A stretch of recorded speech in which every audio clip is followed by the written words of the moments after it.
Hey guys, it's me, Crazy Honda Chris at Randy Kill Honda in Cedar Rapids, Iowa. Congratulations on your brand new Honda CRV LX.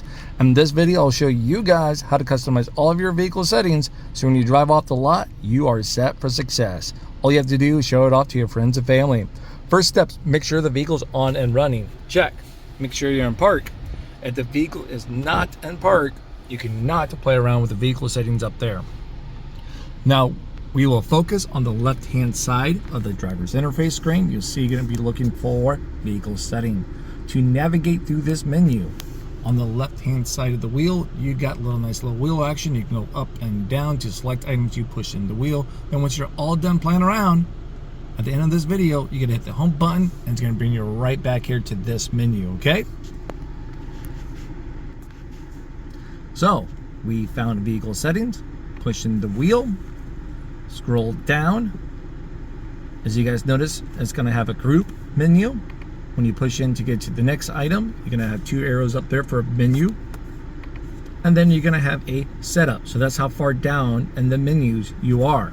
So once you select items, it will back you out. Your first instinct is going to be to hit the back button. If you do that, it fully backs you out one more time. So it's like a double tap to the back, okay? So keep that in mind as we go through this stuff. So that's a quick heads up. First thing we're going to talk about throughout this group menu is going to be your tire pressure monitoring system. So if you have a tire pressure light that comes on, it doesn't tell you which one's low. It's just saying, hey, go out there, double check it, confirm it's good. If it's good, or once you correct it, come up, hit calibrate, and reset that light.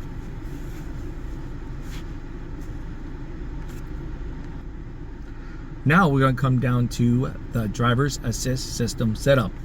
This is where we're going to adjust all of your Honda sensing features. Do you want all the beeps, none of the beeps, stuff like that. First one's going to be a forward collision warning distance. So when you're driving down the road, the car senses you're going to hit an object in front of you. It's going to alert you with a visual, say brake, and then it's going to give you audible, then it's going to try to stop the vehicle for you.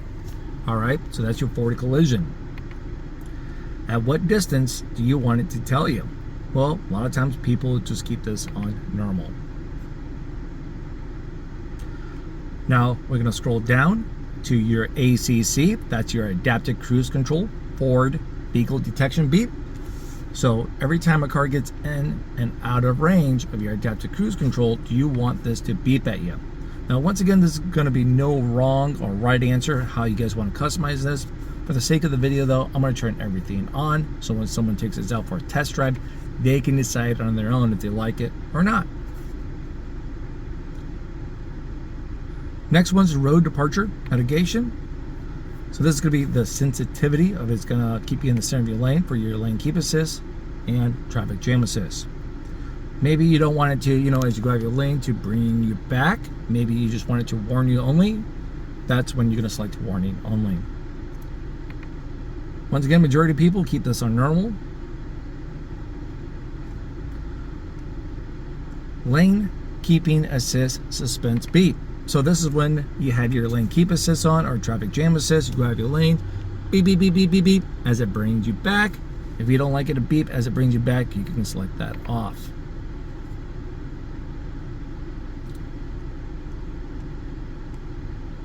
Traffic sign recognition. So simply when you're driving down the road, you have a camera right up here. You'll see it as you're looking in from the front. That camera finds a speed limit sign and it displays it right up here for you. So let's say you drive by one that says 35 miles an hour. Boom, you got a nice little traffic sign right up there. That's great when you're out there exploring new roads. Next one's going to be traffic sign right here. I'm trying to read off the glare, exceed speed warning. So simply it finds a speed limit sign up there. Then if it sees if you're speeding, do you want it to warn you? I know your gut feeling is telling you to say, no, turn this off. But let's say if you turn it on, you have a new setting down below that'll allow you to adjust when it goes off. The threshold. Do you want it to warn you at the speed limit? 3, 5, or 10 above? Pick your poison. I won't tell if you don't. You're gonna go down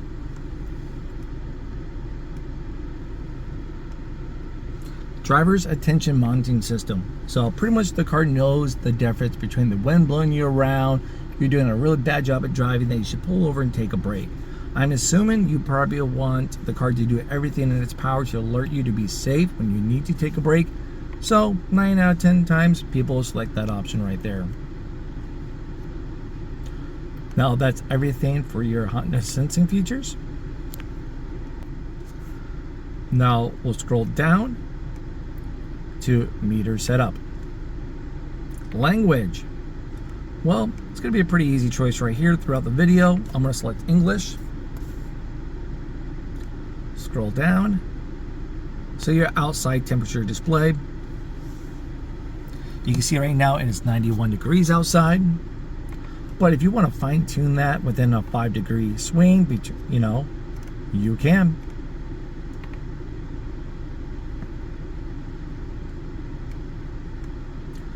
Trip A and Trip B, when you want those to reset, you want to do it yourself, or when you fully refuel, or when you turn off the vehicle.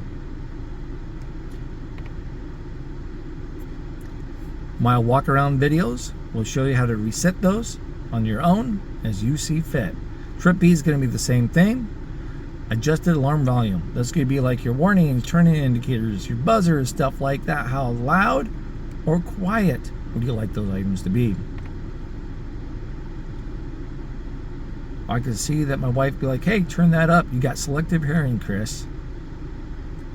Fuel efficiency backlight. So when you're driving down the road, you're probably going to notice the nice little green bar is going to come up and then go away occasionally. So when you're being fuel efficient, you're going to have a green bar up there telling you, good job, you're leveling up your MPG game, right? Then when you're not, like right now we're not really being fuel efficient, we're just sitting here idle, consuming gas. It's just not going to be a bar up there. So it's a nice little visual coach.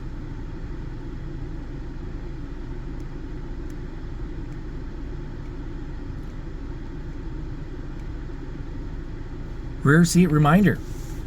So this is great. Let's say within 10 minutes someone opened up the back door before the vehicle's on, or maybe someone opens up the back door while the vehicle's on, and when I turn off the vehicle, it's going to have a rear seat reminder that's going to pop up on the driver's interface screen, pretty much telling you, hey, double check the rear seat for any cargo, passengers, whoever's brave enough to tag along with you, family, pet, whatever the case is going on. Now let's say the car's off. I have my son that jumps, opens up the back door, throws his book bag in there, like 15 minutes before I start up the vehicle, right? 15 minutes. It has a 10-minute timer. So throwing that out there for you guys, okay? Hopefully that made sense. So we'll keep that on. Now when the vehicle's on, just anytime you open up the door, it does not have a timer after the vehicle's on. It just, you open it, there it is. Rear seat reminder, done that. Speed and distance. Maybe you don't do miles per hour. There we go, at kilometers per hour. But we'll keep it on miles. You can scroll up or down. We're going to go to tachometer. Simply, do you want that to be fully displayed all the time? Or right over here when you threw out the menu? Or maybe if we turn this bad boy off, like we just did now, we hit the big menu button. Now, no matter what we select right in here, you notice you don't have the numbers all the way around this. Now, versus if we go in there,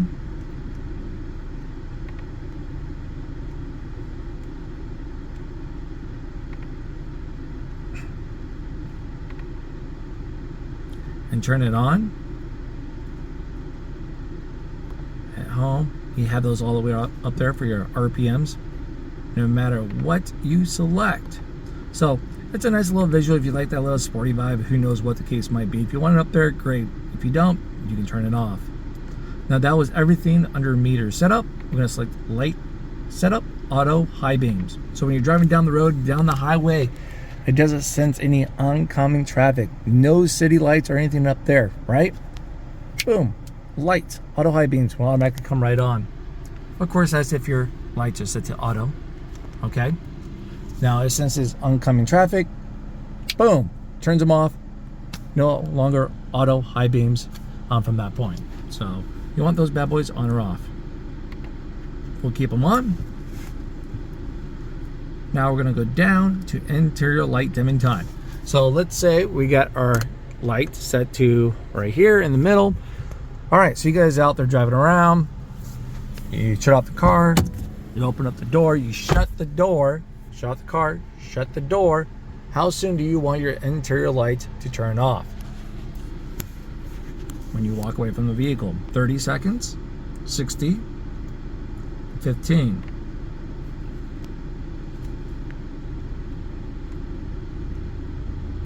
Headlight auto off timer. Simply, when you turn off the car, you shut the driver's side door. How soon do you want your headlights to turn off? Right away, 15, 30, or 60 seconds. Why would you play around with this? Let's say you get to work late at night or home late at night. You don't pull in a garage. You pull into a dark, scary parking lot, or in the street. You just need to see a little more so you can get inside, right? That's probably why you would play around with this.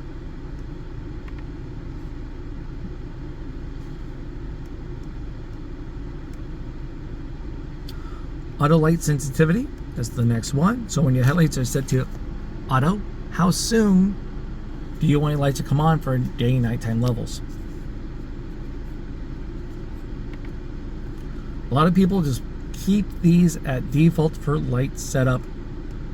But, let's go through them. Why not? Got a new car. Let's do this. So auto headlight on with wiper on. So when your headlights are set to auto, like we are right now, right? It's starting to rain during the daytime, snowing, whatever the case might be. You turn on your wipers, then boom, your headlights will automatically turn on. I shut off my wipers, lights will come off. At least, for your headlights, for your day time right there. Now, if it rains at nighttime, great. I mean, you're probably already going to have your headlights going to be on automatically. So that's going to be a good option for when it's like, daylight outside. I like it. Let's keep it on.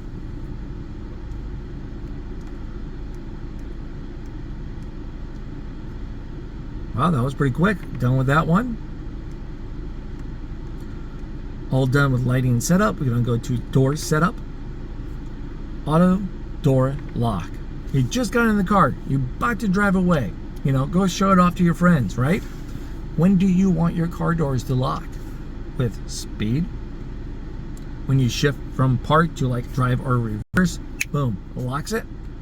Or have it off. Just whenever you hit the lock button on the door.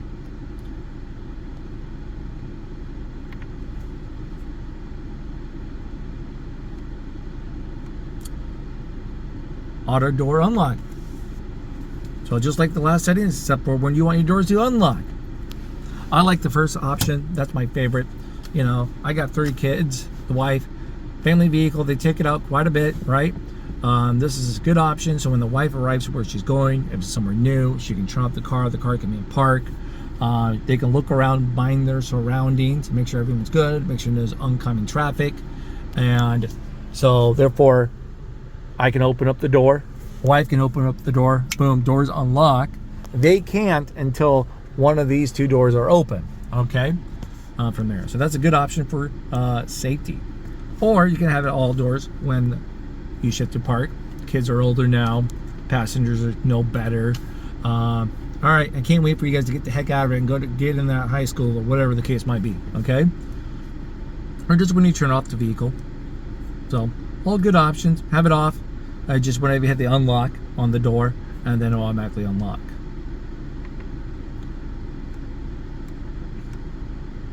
Keyless lock answer back. So when you double tap, and just hit the lock buttons, you want to probably talk back to you. When you unlock it, you want it to talk back to you. Make little noises. Give you a nice little audible. Yeah, we like a little feedback now and then. So keyless remote power window control. So you guys probably seen this within my tips and trick video. Those hot summer days, you can double tap and hold unlock. The longer you double tap and hold unlock on your key fob, tap and hold. As you hold it, your windows will come down. That's great for those summer days to let it air out. But maybe you accidentally double tap and hold, then the window cracked just a smidgen. Then it rains, it snows, bugs get in. Who knows what the case might be? You can always turn that feature off. But I'm going to keep it on so we can talk about it when someone comes out and test drive. Pre-lock setting. So pre-lock setting is a good thing, because let's say I shut the car, I shut my door, but maybe one of the kiddos over here messing around and have one of these other doors wide open. You know, like with my 2011 Accord, I can't hit lock on the key fob until all doors are shut. Well, with the pre-lock setting, I shut my door, they got theirs open, I hit lock, it's preset lock. Once that's shut, boom, all the doors automatically lock. Love it.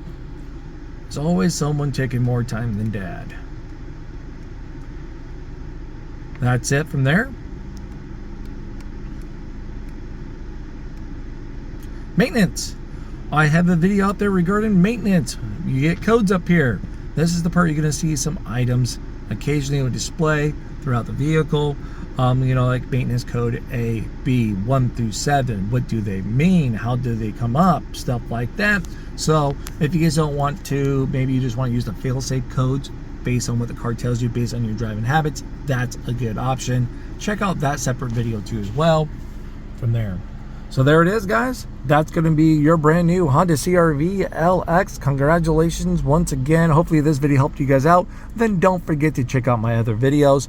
It's just a lot of good information overload, okay? See you guys at your next visit here at Randy Kill Honda, or maybe at the next video. Bye-bye.